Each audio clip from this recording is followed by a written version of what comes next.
আসামি নূর মোহাম্মদ সাহেব, যিনি জামালপুর একের সাবেক মাননীয় সাংসদ, ওনাকে গত 18 জুন 2026 তারিখের মহাখালী বাসস্ট্যান্ড এরিয়ার এলাকায় একটি আওয়ামী লীগের সমর্থিত নেতাকর্মীদের একটা মিছিল হয়েছে।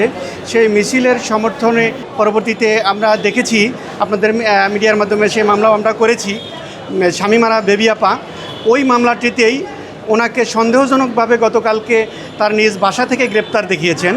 ওনাকে গ্রেপ্তার দেখানোর পিছনে প্রকৃতপক্ষে আমরা কোনো সুস্পষ্ট কারণ উক্ত মামলার যে আয়ুষ সাহেব ফরওয়ার্ডিংয়ে উল্লেখ করেছেন সেটা দেখাতে পারেন নাই।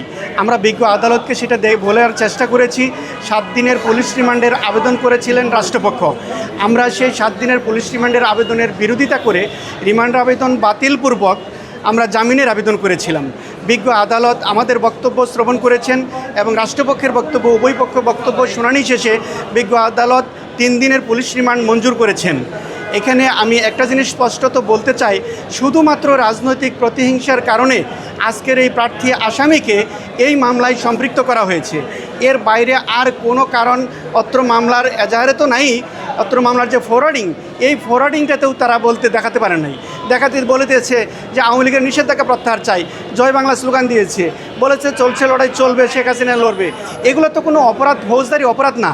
এটা রাজনৈতিক একটা ব্যক্তির, একটা দলের, সংগঠনের অধিকার, সেই হিসেবে তারা মিছিল করে থাকতে পারে।